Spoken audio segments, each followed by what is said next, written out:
जीवित परमेश्वर के आज्ञाकारिता के वचन व्यवस्था विवरण की पुस्तक अध्याय 8। जो जो आज्ञा मैं आज तुझे सुनाता हूँ उन सभी पर चलने की चौकसी करना, इसलिए कि तुम जीवित रहो और बढ़ते रहो, और जिस देश के विषय में यहोवा ने तुम्हारे पूर्वजों से शपथ खाई है उसमें जाकर उसके अधिकारी हो जाओ। और स्मरण रख कि तेरा परमेश्वर यहोवा उन 40 वर्षों में तुझे सारे जंगल के मार्ग में से इसलिए ले आया है कि वह तुझे नम्र बनाए और तेरी परीक्षा करके यह जान ले कि तेरे मन में क्या क्या है, और कि तू उसकी आज्ञाओं का पालन करेगा या नहीं। उसने तुझको नम्र बनाया और भूखा भी होने दिया।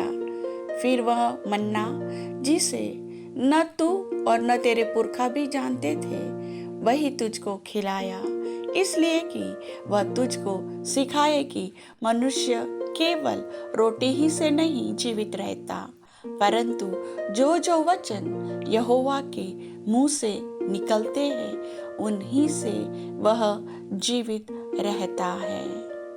इन 40 वर्षों में तेरे वस्त्र पुराने न हुए और तेरे तन से भी नहीं गिरे और न तेरे पांव फूले। फिर अपने मन में यह तो विचार कर कि जैसा कोई अपने बेटे को ताड़ना देता है, वैसे ही तेरा परमेश्वर यहोवा तुझको ताड़ना देता है। इसलिए अपने परमेश्वर यहोवा की आज्ञाओं का पालन करते हुए उसके मार्गों पर चलना और उसका भय मानते रहना, क्योंकि तेरा परमेश्वर यहोवा तुझे एक उत्तम देश में लिए जा रहा है, जो जल की नदियों का और तराइयों और पहाड़ों से निकले हुए गहरे गहरे सोतों का देश है।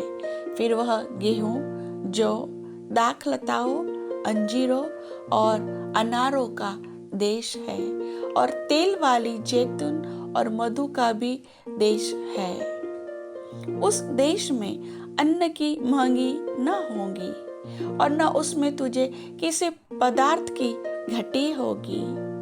वहाँ के पत्थर लोहे के हैं और वहाँ के पहाड़ों में से तू तांबा खोदकर निकाल सकेगा और तू पेट भर खाएगा। और उस उत्तम देश के कारण जो तेरा परमेश्वर यहोवा तुझे देगा उसे धन्य मानेगा। इसलिए सावधान रहना, कहीं ऐसा ना हो कि अपने परमेश्वर यहोवा को भूलकर उसकी जो जो आज्ञा, नियम और विधि मैं आज तुझे सुनाता हूँ उनका मानना छोड़ दे।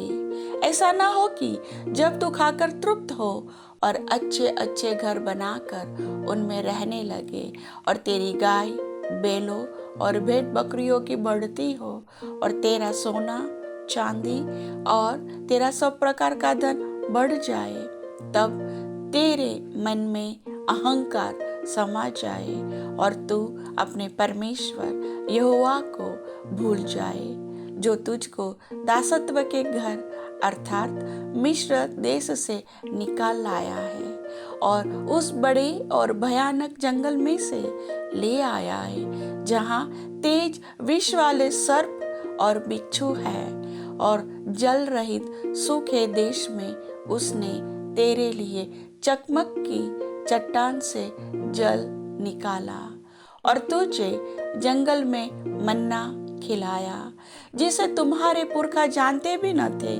इसलिए कि वह तुझे नम्र बनाए और तेरी परीक्षा करके अंत में तेरा भला ही करे।